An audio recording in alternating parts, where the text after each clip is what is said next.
Hi, Bill Federer here. In this episode of How We Got Here, we're going to look at Constitution Day. So, the most common form of government in world history is kings. Nimrod, Pharaoh, Caesar, Kaiser, Sultan, Tsar. It's top down. They rule through fear.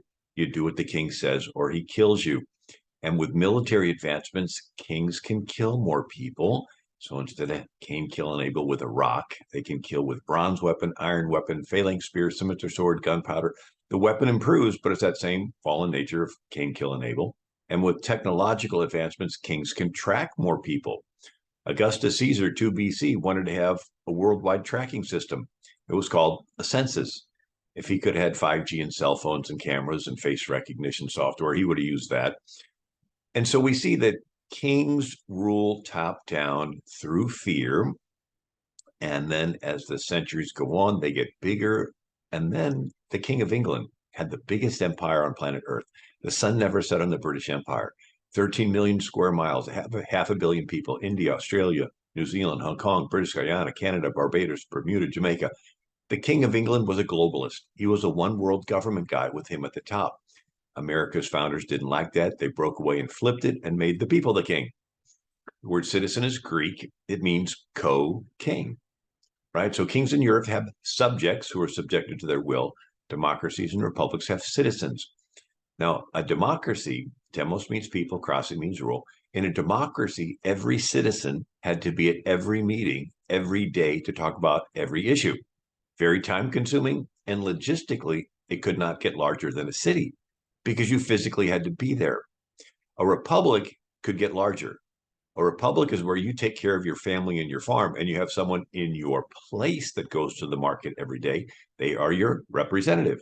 Easy way to remember, the REP in republic is the same as the REP in representative. So a Republican form of government is representative form of government. You're the king, you're just ruling through representatives, and republics could get larger. So America's founders broke away from the king of England, flipped it, made the people the king. Where did they get this idea? From the New England pastors. Where did they get their idea? From the Reformation, from the Bible. What part of the Bible? That first 400 years out of Egypt before King Saul. It's called the Hebrew Republic. And it was 400 years with no king. And it worked because every citizen was taught the law. And they were personally accountable to God to follow the law. And it worked until the priest stopped teaching the law. And you have Eli, the high priest, his own sons are sleeping with women in the tent of meeting. And the another Levite with a silver graven image, yet the commandment says, thou shalt not have graven images. And another Levite with a concubine. The law says the Levite's to marry a virgin of his own tribe. The Levites stopped teaching the law. Every man did what was right in their own eyes. Turns into chaos. And they all go to Samuel the prophet, and they say, this self-government system's no longer working. We want to be like all the other countries. We want a king. Samuel cries, and the Lord says, they did not reject you. They rejected me. God's original plan for ancient Israel was to not have a king, have everybody be taught the law, everybody be accountable to God, maximum individual liberty.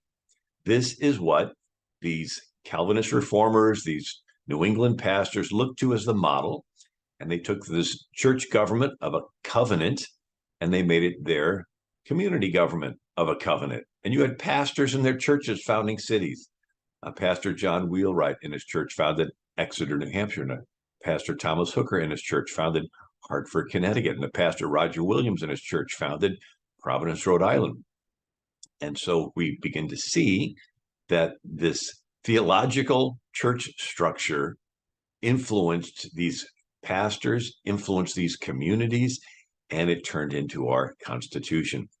One of the interesting plaques that is in New England is one regarding Thomas Hooker, and it says, Thomas Hooker's congregation established the form of government upon which the present Constitution of the United States is modeled. Everybody's involved in church, everybody's involved in the community, everybody's involved in the country. And so they had one building called the Meeting House. That's where the pastor would teach the Bible. That's where they would do their city business. The word synagogue means meeting house. That's where the rabbi would teach the law. That's where they would gather together and do their city business.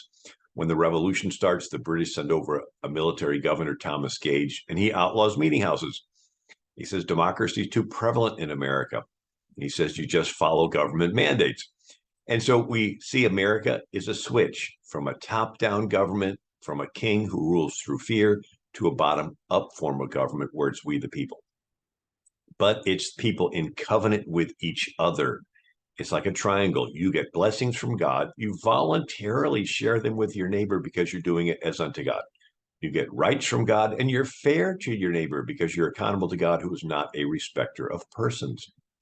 And so this was the model that America was based on. And so the word federal is Latin for covenant. It's where we, the people, can rule ourselves without a king. Now, all we have is fallen, selfish humans. And James Madison said, there's no angels on earth to govern us. There are no people who are immune to being tempted. What if you were the king? That'd be pretty nice. But then let's say you have a sister and you really love her. She gets married, has a child, and now the child's a teenager, and he's hanging around the wrong friends, drinking, partying, and he hits someone with the car and kills him. And now this teenager's facing manslaughter charges, and your sister comes begging to you and says, you're not going to let little Johnny get locked away in a prison, are you? What are you going to say to your sister? Well, I'll let little Johnny off the hook, but don't let it happen again. The moment you say that, you're the corrupt dictator. So it just happens. Power corrupts and absolute power corrupts absolutely. So James Madison said, there's no angels on earth to govern us. All we have is sinful human people. And so the answer was you break the power of ruling of a king into three branches, and they selfishly will tug a war against each other. And so a way of explaining this is I'm one of 11 children. I have 5 brothers and 5 sisters. And way back when I was a child, my mom had made a pan of brownies, and other kids ate them all up. There's one left in the pan, and my little brother and I come in from playing, and we're about to fight over it. And my mom says, one of you cuts it, and the other gets to pick the first piece. Now, the one cutting it doesn't know which piece they're going to get yet. So they want to cut it exactly what? Equal. I sort of joked that it works unless you did it with my little brother because he spit on him and got both pieces. And of course, I punched him. But if you can imagine a big brownie, 3 hungry boys, you give the first one a responsibility. He is to trace out on the brownie where it's going to be cut. He doesn't know which piece he's going to get yet, so he's going to try to trace those 3 pieces exactly equal. Second one's job is to take the knife and actually execute it and cut it. He doesn't know which piece he's going to get yet, so he's going to cut them exactly equal. And the third one's job is to judge and see who gets which piece. So you have the legislative branch laying out the laws, the executive branch signing it into law, and the judicial branch judging the law. It's a stroke of genius. Greedy, hungry tummies causing them to be honest. It would be like a pastor giving a Sunday school assignment. Design a system of government where sinners keep other sinners from sinning. That's what our Constitution is. Selfish, greedy people keeping other selfish, greedy people from becoming selfish and greedy. And it works because each branch selfishly wants to build itself. And so the executive branch will always be trying to take power away from the legislative and judicial. The judicial branch will always be trying to take power from the executive and the legislative. And the legislative will always try to take power from the executive and the judicial. So greed checks greed, ambition checks ambition. It worked. In the same period of time, America's had one form of government with our Constitution. France has gone through dozens of different republics, and Mexico's gone through like 50 different forms of government. In the same period of time, we've had only one. So it's worked. And now, one of the things I bring out about the Constitution is it is like a genetically engineered seed. And it took thousands of years of brilliant people to come up with this form of government where you pit selfishness against each other. But what do you do with seeds? You plant them in soil. Question: does the type of soil you plant the seed in have any relation to the type of harvest you're going to get? Well, yes. If you take the best genetically engineered seed and you plant it in a sandy beach or in a gravel parking lot or in a nice fertile soil, will there be a difference in the harvest? Well, yes. And so you take this Constitution, you plant it in a Islamic country, like when Saddam Hussein was overthrown and we sent representatives over to Iraq and we helped them set up a constitution. In one election cycle, they voted in Sharia law, where it's the death penalty to leave Islam and you can beat your wife. And And we scratch our heads thinking, how come their response, their harvest was different than ours in America? Well, you planted the seed in an Islamic soil, and Islam does not have the concept of equality. Women are not equal to men. Infidels are not equal to believing Muslims. And then we have the Berlin Wall fall down, and we have people from America going over to these former Soviet states and helping them to set up constitutions. And in one generation, they get taken over by the black market, the mafia, the organized crime. And we're scratching our heads thinking, why did this constitution that was nearly identical to ours produce a different harvest? Well, you planted it in a country where the soil had 70 years of atheism plowed into it. And atheism says this life is all there is, do whatever you can to get ahead. When our founders took this constitution, it was planted in a country that was 98% Christian. The time of the founding, you had every colony was founded by a different denomination. Virginia was Anglican, Massachusetts was Puritan, Rhode Island was Baptist, Maryland was Catholic, Pennsylvania was Quaker, Connecticut and New Hampshire were Congregationalists, New York was Dutch Reformed, Delaware and New Jersey were originally Swedish Lutheran. Of course, they didn't get along, but then they had to work together against the King of England. After the Revolution, their attitude was, we may not always agree, but you were willing to fight for my freedom. I need to let you practice your faith. And so at the time of the founding, 98% of the country was Protestant, 1% Catholic. Catholics were only allowed in 2, maybe 3 states, Pennsylvania, Maryland, and a little bit New York. And there were only 0.1% Jews in America at the time of the founding. Only 7 synagogues in the entire country. So there's 3 million people, 30,000 Catholics, and 3,000 Jews. So it's a predominantly Protestant country, but all of them were Judeo-Christian, with this concept that there is a God, that we are made in his image. He is not a respecter of persons in judgment. We're all equal. And so in America, we planted this genetically engineered seed in a soil that was Judeo-Christian, and it produced the most abundant harvest of freedom and individual opportunity that the world has ever seen. So the Constitution is a way to take the power of a king and separate it. It's like taking the Tower of Babel and scattering it. The Constitution, in a sense, is just a way to prevent a president from ruling through mandates and executive orders. Let me say that again. The Constitution is a way to prevent a president from ruling through mandates and executive orders.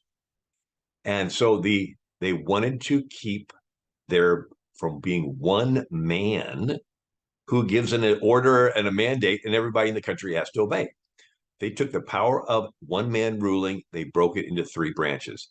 Legislative branch, where you set out the laws, executive branch signing it and enacting it into law, and the judicial branch judging the law. It's a stroke of genius. And so one of the quotes that I love is where signer of the Constitution, Gouverneur Morris, said, "The magistrate is not the king, the people are the king." Another quote from Chief Justice John Jay, "The people are the sovereign of this country." Another quote from signer of the Constitution, James Wilson, "Sovereignty resides in the people. They have not parted with it." Abraham Lincoln said, "The people of these United States are the rightful masters of Congresses and courts." Grover Cleveland said, "The sovereignty of 60 millions of free people is the working out of the divine right of man to govern himself, a manifestation of God's plan concerning the human race." And so James Wilson, again a signer of the Constitution, said, "Every citizen forms a part of the sovereign power. He possesses a vote."